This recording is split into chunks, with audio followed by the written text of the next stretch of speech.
हमारे देश का संविधान अंगीकृत किया गया था। हम सबको पता है कि 26 जनवरी 1950 को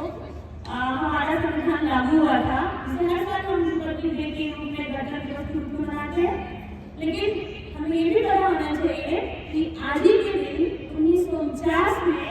इस संविधान को अंगीकृत किया गया था, यानी अपनाया गया था। आज ही के दिन हमारे भारत ने अपना रास्ता, अपने नियम और अपने सपने तय किए थे। बच्चों, ये जो संविधान है ना, जिसे हम सुनते हैं कॉन्स्टिट्यूशन बोलते हैं, ये सिर्फ एक बुक नहीं है, किताब नहीं है, ये हमारी पहचान है और ये हमें ये बताती है कि हमें किस दिशा में जाना है, हम कौन है, हमें किस दिशा में आगे बढ़ना है। बेटा, ये जो संविधान है, आप सबने सुना है, पता होगा कि इसके पिता हम डॉक्टर भीमराव अम्बेडकर जी को बोलते हैं। उन्होंने और हमारे देश के और भी कई बड़े महान नेताओं ने मिल करके इस संविधान को बनाया था और उसके लिए बहुत सोच, विचार और मेहनत लगी थी।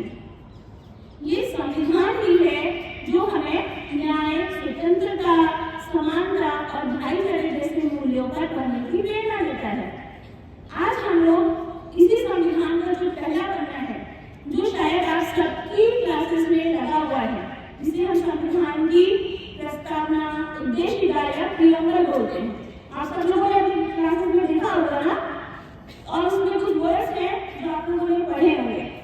ये जो पहला पेज है संविधान का, जिसे हम उद्देशिका बोलते हैं, ये बहुत ही इम्पोर्टेंट है क्योंकि ये पूरे संविधान का एक सार है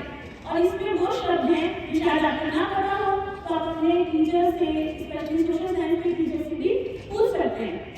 और क्लियर कर सकते हैं कि ये क्या है। तो इन शब्दों को जो आज मैं आपके सामने पढ़ने जा रही हूँ, इन शब्दों को आप एक शब्द की तरह ना लेकर के मूल्यों की तरह ले और अपने जीवन में अपनाने की पूरी कोशिश करें। तो अब मैं आपके सामने अपने संविधान की जो उद्देशिका पढ़ने जा रही हूँ, आप लोग सुने और कोशिश करें कि हर एक शब्द को एक मूल की तरह समझें। हम भारत के लोग भारत को एक संपूर्ण प्रभुत्व संपन्न, समाजवादी, पथनिरपेक्ष, लोकतंत्रात्मक गणराज्य बनाने के लिए तथा इसके समस्त नागरिकों को सामाजिक, आर्थिक और राजनीतिक न्याय, विचार, अभिव्यक्ति, विश्वास, धर्म और उपासना की स्वतंत्रता, प्रतिष्ठा और अवसर की समता प्राप्त कराने के लिए तथा उन सब में व्यक्ति की गरिमा और राष्ट्र की एकता और अखंडता सुनिश्चित करने वाली बंधुता बढ़ाने के लिए दृढ़ संकल्प होकर अपनी इस संविधान सभा में आज तारीख 26 नवंबर 1949 ईस्वी मिति मार्च की शुक्ला सप्तमी संवत 2